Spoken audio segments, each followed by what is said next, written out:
किसी ने बड़े कमाल की बात कही है कि सुखी होने में कोई खर्चा नहीं होता, लेकिन आप कितने सुखी हैं ये दुनिया को दिखाने में बहुत खर्चा होता है। नमस्ते, मैं हूं आरजे कार्तिक। एक बड़ी छोटी सी कहानी सुनाता हूं। एक प्लेन जो था एक शहर से दूसरे शहर में उड़ान भरने के लिए तैयार था। ये दिल्ली से मुंबई की फ्लाइट थी और उस प्लेन में एक खूबसूरत महिला आकर के अपनी सीट पर बैठी और जैसे ही वो अपनी सीट पर आकर के बैठे उन्होंने देखा कि उनके पास वाली सीट पर एक ऐसे व्यक्ति बैठे हुए थे जिनके दोनों हाथ नहीं थे। और जैसे उन्होंने देखा कि ये मेरे पास में ही बैठे हुए हैं, वो थोड़ा सा अनकंफर्टेबल फील करने लगी, असहज फील करने लगी। और उन्होंने तुरंत एयर होस्टेस को बुलाया और कहा कि एक्सक्यूज मी, मुझे किसी और सीट पर शिफ्ट होना है। तो एयर होस्टेस ने पूछा कि मैम क्या प्रॉब्लम है। तो उन्होंने कहा कि ये जो पास वाली सीट पर बैठे हुए, मैं ऐसे लोगों के साथ में ट्रैवल नहीं कर सकती। और उन्होंने बहुत धीरे से कहा एयर होस्टेस को कि वो पास वाला ना सुन ले। और उसके बाद में एयर होस्टेस ने कहा कि ma'am give me some time, मैं वापस आती हूँ, आपको बताती हूँ कहीं कुछ अगर एडजस्टमेंट हो सकता है।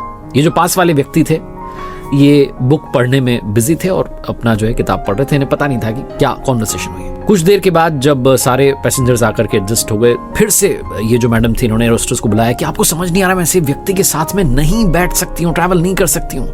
अब की बार इन्होंने भी सुन लिया, ये जो पास वाले थे, कि ये मैडम जो है मेरे साथ ट्रैवल नहीं करना चाह रही। और कहने लगी कि समझ देख नहीं रहा, आपको दिख नहीं पा रहा है कि उनके दोनों हाथ नहीं है, बोले जा रही थी।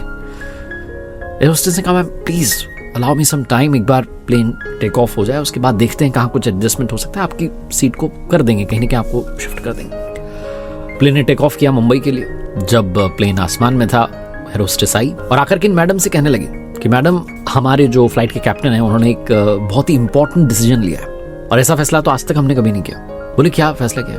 बोले ये कि हम पहली बार किसी पैसेंजर को इकोनॉमी से बिजनेस क्लास में शिफ्ट करने जा रहे हैं। ये जो खूबसूरत से दिखने वाली मोहतरमा थी, इनके चेहरे पर मुस्कान थी कि वाह क्या बात है, मतलब मुझे बिजनेस क्लास में शिफ्ट कर रहे हैं, मेरी बात सुन ली गई है। एयर होस्टेस ने आगे कहा कि मैम जो आपके पास वाले पैसेंजर हैं जिनसे आपको दिक्कत हो रही है, हम इन्हें बिजनेस क्लास में शिफ्ट कर रहे हैं। इन मैडम का चेहरा जो था वो फीका पड़ गया कि क्या। तो वो जो सर बैठे हुए थे पास में उनसे कहा कि एक्सक्यूज मी सर, आपको हम उस तरफ लेकर के जाना चाहते हैं बिजनेस क्लास में, आप वहां बैठ जाइए क्योंकि आपके साथ वाली पैसेंजर को प्रॉब्लम हो रही है। ये सर जी अपनी सीट से उठे, आसपास के लोग भी ये सारी कॉन्वर्सेशन सुन रहे थे, उन्हें पता था कि क्या बातचीत हो रही है, क्या विवाद हो रहा है। ये जो सर जी थे इन्होंने कहा कि एयर होस्टेस की ओर इशारा करते हुए कहा कि मैम बहुत बहुत धन्यवाद आपका, मैं आपको धन्यवाद देता हूँ, आपके कैप्टन को धन्यवाद देता हूँ कि आपने एक बहुत बड़ा फैसला लिया। मैंने जब ये बातचीत सुनी ना कि दोनों हाथ नहीं है, किसके पास में मुझे बैठा दिया और ये मुझे बहुत बुरा लग रहा था।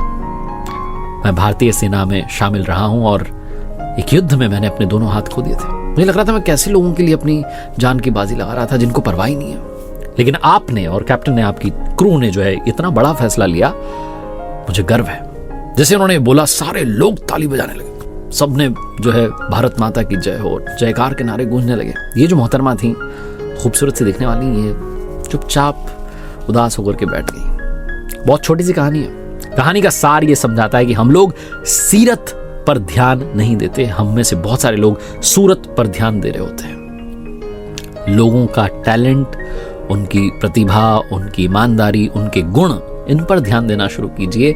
फिजिकल अपीयरेंस में मत उलझिए। और हमारी जो सेना के जवान हैं उनका सम्मान कीजिए। हर व्यक्ति को समान दृष्टि से देखिए।